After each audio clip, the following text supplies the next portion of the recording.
চলে এসেছি নতুন ভিডিও নিয়ে।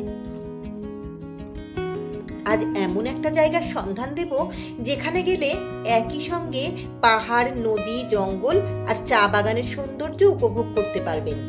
জায়গাটা ঠিক কতটা সুন্দর ভাষায় বোঝানো যাবে না। উত্তরবঙ্গের প্রতিটা জায়গারই নিজস্ব সৌন্দর্য আছে, তবু এই জায়গাটা অন্যান্য সব জায়গা থেকে একেবারে আলাদা। আর সত্যি কথা বলতে কি, একটা জায়গায় এসে একসাথে এত বৈচিত্র্য সবসময় দেখা যায় না। এখানকার আদিম প্রাকৃতিক সৌন্দর্য আমাকে অনেক বেশি আকৃষ্ট করেছে। বেড়াতে গিয়ে যারা একটু অ্যাডভেঞ্চার চান, এই জায়গাটা একদমই তাদের জন্য। বিশেষ করে যারা কম বয়সী, জঙ্গল ক্যাম্পের মজা নিতে চান কিংবা টেন্টের ভিতর থাকতে চান, তাদের কিন্তু জায়গাটা দারুণ লাগবে। এক কথায় এখানে এলে পাবেন ভরপুর অ্যাডভেঞ্চারের স্বাদ। খরস্রোতা পাহাড়ি নদীর তীরে জনমানবহীন পরিবেশে জঙ্গলের মধ্যে দারুণ একটা কটেজ রয়েছে। তার নাম little Rangit homestay and camping. কটেজের বয়স মাত্র 1.5 বছর। চা বাগান পেরিয়ে, পাহাড় ডিঙিয়ে, বাঁশের সাঁকোর উপর দিয়ে ব্যালেন্স করতে করতে এখানে পৌঁছে যান আর কাটিয়ে আসুন কয়েকটা দিন। রোজকার জীবন থেকে বেরিয়ে সাহস করে একবার এখানে পৌঁছাতে পারলেই জীবন ধন্য। আপনার এই অবসর যাপন আপনার জীবনে স্মরণীয় হয়ে থাকবে, কথা দিলাম। দার্জিলিং এর বিজনবাড়ি এলাকার ছোট্ট সুন্দর প্রাকৃতিক সৌন্দর্যে ভরপুর নিরিবিলি এই গ্রামের নাম দাঙ্গিয়া। ছবির মতো এই গ্রামে প্রকৃতি যেন তার সব রং ঢেলে দিয়েছে। পাহাড়ের গা বেয়ে উঠে গিয়েছে সুদূর প্রসারী চা বাগান। এটা আসলে মিম টি স্টেটের একটা অংশ। মিম টি গার্ডেন বা মিম বস্তি এখন একটা জনপ্রিয় অফবিট ডেস্টিনেশন, আর তারই এক প্রান্তে অবস্থিত এই দাঙ্গিয়া। আসলে এক একটা চা বাগান বিশাল বড় এলাকা জুড়ে হয়। মিমের একদিকে সুখিয়া পুকুরি আর অন্যদিকে বিজনবাড়ি। ভাবতে অবাক লাগলেও এটাই সত্যি। তাই দুদিক দিয়েই দাঙ্গিয়া পৌঁছানো যায়। আরো অবাক কাণ্ড হলো, বেশিরভাগ মানুষই এই তথ্যটা জানে না। অনেকে মিম ঘুরতে এসে এখান থেকে ঘুরে যায়, তবে দাঙ্গিয়াকে অনুভব করতে হলে একদিন অন্তত এখানে থাকতেই হবে। যেহেতু পৌঁছানোটা একটু অন্যরকম, তাই এখানে খুব কম পর্যটকই যায়। দার্জিলিং জেলার মধ্যে এমন একটা লুকিয়ে থাকা অচেনা অজানা জায়গা, তার উজাড় করা প্রাকৃতিক সৌন্দর্য নিয়ে সেজে গুজে বসে আছে, না গেলে কখনো জানতেই পারতাম না। চলুন এবার বিস্তারিতভাবে দেখাই। আমরা এসেছি বিজনবাড়ির দিক থেকে। সুখিয়া পুকুরির দিক থেকে যে রাস্তাটা, সেটা সাময়িকভাবে বন্ধ আছে। আর আমরা যেহেতু বিজনবাড়ির অপর একটা সুন্দর গ্রাম লামাগাঁও থেকে এখানে এসেছি, তাই এই পথটাই আমরা বেছে নিয়েছি। লামাগাঁওয়ের ভিডিও আমার চ্যানেলে আগেই পোস্ট করেছি, ডেসক্রিপশন বক্সেও লিংক দিলাম, দেখুন, আশা করি ভালো লাগবে। গাড়ি যেখানে নামাবে তারপর থেকে অন্তত 20 মিনিট হাঁটতে হবে। আর সেই পথটা কিন্তু মোটেও সহজ সরল নয়। যাদের হাঁটুর সমস্যা আছে, খুব বয়স্ক, হাঁটাহাঁটি পছন্দ নয়, সাথে অনেক মালপত্র রয়েছে, এমন মানুষ অবশ্যই এখানে আসবেন না। খরস্রোতায় পাহাড়ি নদীর নাম লিটিল রঙ্গিত বা ছোটা রঙ্গিত। গরমকালে খুব একটা জল থাকে না, তবে আগের দিন অসম্ভব বৃষ্টি হয়েছে, তাই বেশ উত্তাল। অন্য সময় নদীতে নামা যায়। এখনো বৃষ্টি পড়ছে, তবে বৃষ্টির কারণেই জায়গাটা অনেক বেশি সুন্দর লাগছে। নদীর উপর কোনো কালে একটা ছোট সেতু ছিল, এখন কেবল চওড়া আর শক্তপোক্ত একটা বিম টিকে আছে, বাকি অংশের অস্তিত্ব নেই। যেহেতু রেলিং দেওয়া নেই, তাই খুব ধীরে সুস্থে এগোতে হবে। নিচেই বয়ে চলেছে ছোটা রঙ্গিত।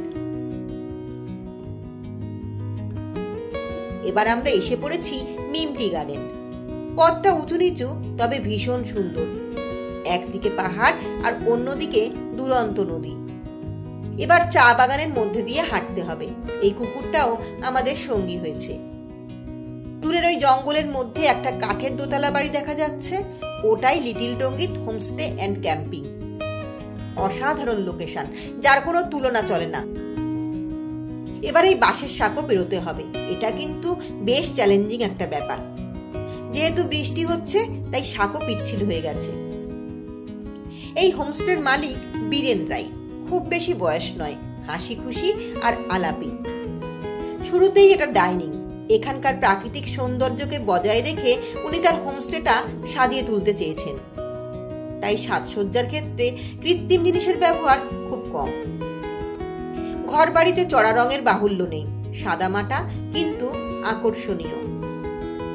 ডাইনিংটাও অন্যরকম, তবে চাইলে ঘরেও খাবার দেওয়া হয়। এখানে একটাই দোতলা কটেজ, উপরে একটা ঘর আর নিচে একটা ঘর, সাথেই অ্যাটাচ টয়লেট রয়েছে। প্রতিটি ঘরে 4 জন করে থাকা যায়। উপরের ঘরে একটা ব্যালকনি আছে, তাই সেখান থেকে অনেক ভালো ভিউ পাওয়া যায়। নদীর সামনে টেন্ট রয়েছে, এখানেও থাকার ব্যবস্থা আছে, তবে বর্ষাকালে টেন্টে থাকা যায় না। এই মুহূর্তে নতুন একটা কটেজ তৈরি হচ্ছে বলে জায়গাটা একটু অগোছালো ছিল। এখানকার খাওয়া দাওয়া যে কোনো পাহাড়ি গ্রামের মতো। মোবাইল নেটওয়ার্ক বেশ ভালো, সর্বত্র সিসিটিভি লাগানো আছে। সামনের এই চৌবাচ্চাটায় মাছ পালিত হয়, গেস্টরা মাছ চাইলে এটাই দেওয়া হয়। এবার বলি কিভাবে যাবেন। শিলিগুড়ি থেকে দাঙ্গিয়ার দূরত্ব 155 কিলোমিটার, আসতে সময় লাগে প্রায় 5-6 ঘন্টা। আমরা এখানে রিজার্ভ গাড়িতে এসেছি। সম্পূর্ণ রিজার্ভ গাড়িতে দাঙ্গিয়া এলে ভাড়া পড়বে 4,500 টাকা। শিলিগুড়ি থেকে দাঙ্গিয়ার শেয়ার গাড়িও পাওয়া যায়, বেলা 2টো নাগাদ ছাড়ে, পৌঁছাতে সন্ধ্যা হয়ে যায়। আর দাঙ্গিয়া থেকে ফেরার সময় শেয়ার গাড়ি ভোর 6টায় ছাড়ে। শিলিগুড়ি থেকে বিজনবাড়িগামী শেয়ার গাড়িতে বিজনবাড়ি পর্যন্ত এসে তারপর রিজার্ভ গাড়িতেও দাঙ্গিয়া আসা যায়। দার্জিলিং থেকেও শেয়ার গাড়িতে দাঙ্গিয়া আসা যায়। জায়গাটি যেহেতু চূড়ান্ত অফবিট, তাই আসার আগে অতি অবশ্যই হোমস্টের মালিকের সাথে কথা বলে রিজার্ভ এবং শেয়ার গাড়ি সংক্রান্ত যাবতীয় তথ্য আবারও জেনে নেবেন। এবার চলুন এই হোমস্টের মালিক বীরেন রায় কি বলেন একটু শুনে নেই। नमस्ते, मेरा नाम बीरेन राय है और ये हमारा होम स्टे लिटिल रंगीत होमस्टे एंड कैंपिंग है। और अभी ये आपका 1.5 साल हो गया है, मतलब रनिंग होम स्टे है। तो अभी भी गेस्ट है और यहाँ पे ये ऐसा जगह है, ये ऑफबीट है प्रॉपर, मतलब यहाँ पे आने के लिए रास्ता भी सही नहीं है और होम स्टे तक का रास्ता भी नहीं है। आपको बाई वॉक 15 to 20 मिनट्स पैदल चल के आना पड़ता है, जहाँ तक मोटरेबल रोड है वहाँ से। तो मतलब ये जगह सिलगुड़ी से आपका 135 किलोमीटर दूर है।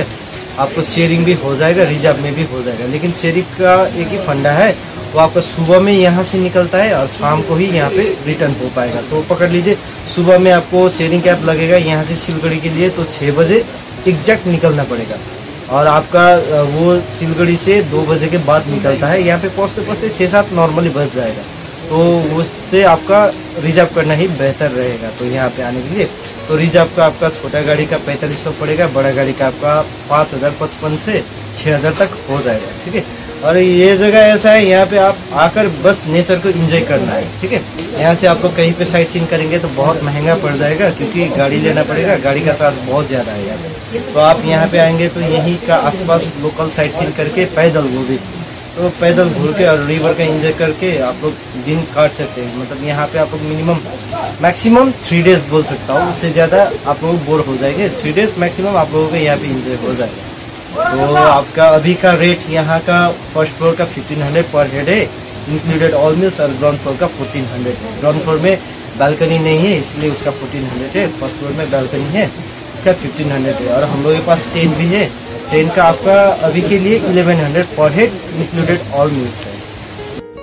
এখানে আলাদা করে কোনো ভিউ পয়েন্ট নেই, তবে অন্যভাবে ভাবলে এখানকার প্রতিটি পয়েন্টই একটা অসাধারণ ভিউ পয়েন্ট।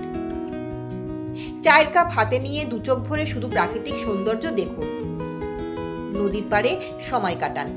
প্রচুর মানুষ এখানে ফিশিং করতে আসেন। এছাড়া প্রচুর পাখি আর প্রজাপতি দেখা যায়। জঙ্গলেরও যে আলাদা একটা গন্ধ, আলাদা একটা শব্দ আছে, সেটা এখানে এলে অনুভব করতে পারবেন। আর চা বাগানের সৌন্দর্য তো আছেই। হাঁটতে হাঁটতে মিমবস্তিও ঘুরে আসতে পারেন, তবে প্রচন্ড চড়াই। নভেম্বর ডিসেম্বরে এলে অরেঞ্জ গার্ডেন ট্রেক করতে পারেন। অবশ্যই এখানে এসে 1 বা 2 দিন কাটান। তারপর এখান থেকে চলে যান লামাগাঁও, লাঙ্গুরদাং, রিলিং, ঝেপি, কিজম, মেগিতার, ধোত্রে কিংবা সিকিম। ভিডিওটি কেমন লাগলো কমেন্ট করে জানান। উত্তরবঙ্গের নিত্য নতুন অফবিট জায়গার সন্ধান পেতে হলে অবশ্যই আপনারা আমার চ্যানেল ট্রাভেল ম্যানিয়া কিচ্ছিরানাকে সাবস্ক্রাইব করে সাথে থাকুন। অনেক অনেক লাইক কমেন্ট করুন আর পরবর্তী ভিডিওর নোটিফিকেশন পেতে বেল আইকনে প্রেস করুন।